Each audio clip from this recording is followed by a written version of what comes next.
এ ময়ূররঞ্জন ঘোষকে তো দেশে এবার নেপালিরা, বুঝছেন? নেপালিরা চর বসাই দিয়েছে, চর। নেপালের চলমান গণঅভ্যুত্থান নিয়ে উস্কানিমূলক মন্তব্য করতে গিয়ে ভারতীয় সংবাদ মাধ্যম রিপাবলিক বাংলার এক সাংবাদিক জনতার খবরে মুখে পড়েছেন। ঘটনাস্থলে উপস্থিতি ক্ষুদ্র এক তরুণ তার মুখে সজোরে মারেন এক লাথি, না সর সর, তারপর গলায় থাকা প্রেস আইডি কার্ড ছিঁড়ে ফেলেন। মুহূর্তেই পুরো ঘটনার ভিডিও সামাজিক যোগাযোগ মাধ্যমে ছড়িয়ে পড়ে।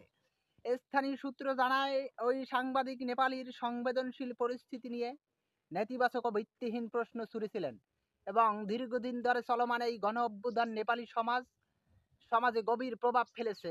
আর সেখানে কোনো রকম উস্কানিমূলক মন্তব্য দ্রুতই জনরোষের কারণ হয়ে দাঁড়ায়। ভিডিওতে দেখা যায় এক তরুণ সাংবাদিকের মন্তব্যে ক্ষিপ্ত হয়ে তার মুখে চর মারেন, এরপর গলায় ঝোলানো আইডি কার্ড ছিঁড়ে ফেলে দেন। পরিস্থিতি নিয়ন্ত্রণে আনতে পরে তাকে ঘটনাস্থল থেকে সরিয়ে নেওয়া হয়। এ ঘটনায় ব্যাপক প্রতিক্রিয়া তৈরি। ভিডিও ভাইরাল হওয়ার পর বাংলাদেশি নেটিজেনদের বড় একটি অংশ নেপালিদের এই পদক্ষেপকে সমর্থন জানায়। বাংলাদেশিরা সবাই নেপালিদের পাশে আছে এই বলে বক্তব্য দেয়। অনেকেই মন্তব্য করেছেন, বাংলাদেশকে নিয়ে রিপাবলিকের বাংলার মিথ্যাচার ও বিদ্বেষপূর্ণ আচরণের যথাযথ জবাব দিয়েছেন নেপালের তরুণরা, নেপালের তরুণ সমাজ।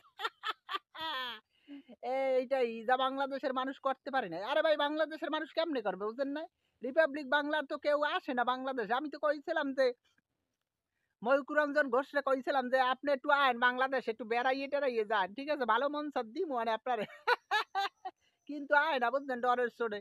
যাই হোক, এখন নেপালে যাইয়া উষ্টা মুষ্টা খাইয়া গুতো খাইয়া যদি একটু ভালো হইয়া যায়, ভালো হইলে তো ভালো, নাইলে কিন্তু ভারতের দাদা বাবুরা শোনো, ভালো হইয়া যা, বুঝছো? নাইলে কিন্তু এরকম জুতার বাড়ি পিছার বাড়ি বিভিন্ন সময় এগুলা খাইয়া তারপর সোজা হইতে হইবে, বুঝছো? অতএব সময় থাকতে ভালো হইয়া যাও, নাইলে কিন্তু মানুষে তোমাদেরকে এইভাবে চটকনা দিয়ে ভালো করবো।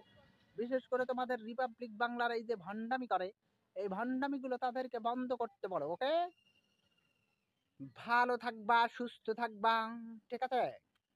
প্রেম ধর্ম সেরা ধর্ম, লাভ ইজ পাওয়ার।